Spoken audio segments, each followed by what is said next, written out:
Aditya graduation ceremony పూర్తి చేసుకొని America నుండి వచ్చే లోపల మరి ఏదో లేఖ లీక్ అయిందని చెప్పి గత 2-3 రోజులుగా చాలా హంగామా నడుస్తున్నట్టుగా తెలుస్తూ ఉన్నది.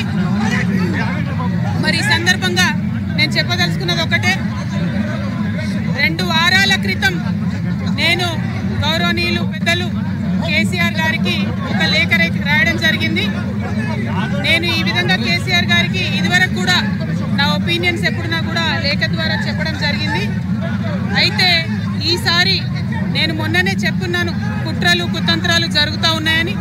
నేను చెప్పిన కొద్ది రోజుల్లోనే మరి నేను అంతర్గతంగా కేసీఆర్ గారికి రాసినటువంటి ఉత్తరం బహిర్గతం కావడం అన్నది, ఇది మరి ఏం జరుగుతుందో అన్నది పార్టీలో ఉన్నటువంటి మనందరం, తెలంగాణ ప్రజలందరూ కూడా ఆలోచించుకోవాల్సినటువంటి విషయం.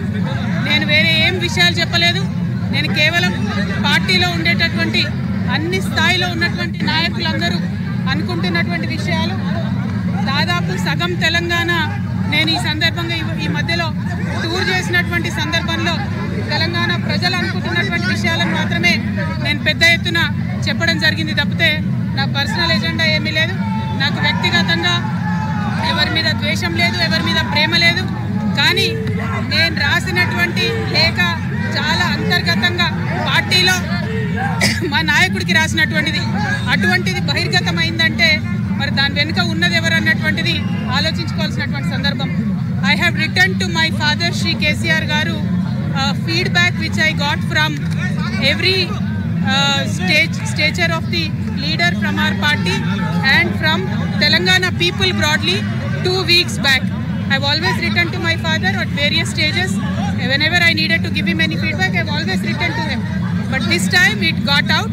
I believe it is a handiwork of some of the cowards in the party, and party should decide how to deal with them. I have not written anything negative against KCR Garu or the party. To strengthen the party and to work for the people of Telangana. Feedback mechanism is necessary, and that is what I have done. Thank you. Jai Telangana.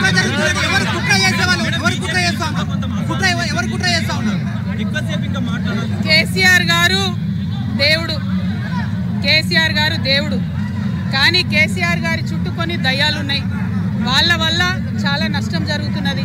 పార్టీలో ఉండేటటువంటి నాకు, నేను కేసీఆర్ గారి కూతుర్ని, అంతరంగికంగా నేను రాసినటువంటి లేఖనే బయటికి వచ్చిందంటే మరి ఇతర సామాన్యుల సంగతి, ఇతరుల పరిస్థితి ఏంటి పార్టీలో అన్నది ఇవాళ చర్చ జరగాల్సినటువంటి అవసరం ఉన్నది. దానికోసమే ఇవాళ నేను మీతో మాట్లాడుతూ ఉన్నా తప్పితే రెగ్యులర్గా నేను ఇచ్చిన ఫీడ్బ్యాక్ అందులో స్పెషల్ ఏం లేదు. ఏ మీటింగ్ అయినా ఏదైనా కూడా నేను సార్కి ఇస్తానే ఉంటాను. కానీ ఈసారి ప్రత్యేకించి బయటికి రావడం అన్నది నేను బాధాకరంగానే ఉన్నది. అయితే ఈ లేఖ, ఈ విషయం అంతా చూసుకొని కాంగ్రెస్ బీజేపీ పార్టీలు బాగా సంబరపడుతున్నట్టున్నాయి. కోతి కొబ్బరికాయ దొరికినట్టుగా ఏదో బీఆర్ఎస్ పార్టీ ఆగమైంది, కేసీఆర్ గారికి ఏమైంది, అంత సీన్ లేదు. మా నాయకుడు కేసీఆర్ గారే. కేసీఆర్ గారి నాయకత్వంలోనే తెలంగాణ బాగుపడుతుంది, ముందుకు పోతుంది, అందులో ఎటువంటి అనుమానం లేదు. కేసీఆర్ గారి నాయకత్వంలోనే బీఆర్ఎస్ పార్టీ కూడా ముందుకెళ్తుందని చెప్పి నేను బలంగా నమ్ముతా ఉన్నాను. పార్టీలో ఉన్నటువంటి చిన్న చిన్న లోపాలను డిస్కస్ చేసుకొని, సవరించుకొని, కోవట్లను పక్కకు జరుపుకుంటూ ముందుకు పోతే పార్టీ 10 కాలాల పాటు చల్లగుంటుంది అనేటటువంటి నా భావన. బీజేపీ కానీ కాంగ్రెస్ కానీ తెలంగాణ ప్రజల కొరగబెట్టింది ఏమీ లేదు. 2 పార్టీలు కూడా తెలంగాణను ఫెయిల్ చేసినాయి. ఆ 2 పార్టీలకు కూడా ఆల్టర్నేటివ్ కేసీఆర్ గారి నాయకత్వమే. ఆ కేసీఆర్ గారి నాయకత్వంలోనే తెలంగాణ ముందుకు పోతుందని చెప్పి నేను బలంగా నమ్ముతా ఉన్నాను. Thank you. జై తెలంగాణ.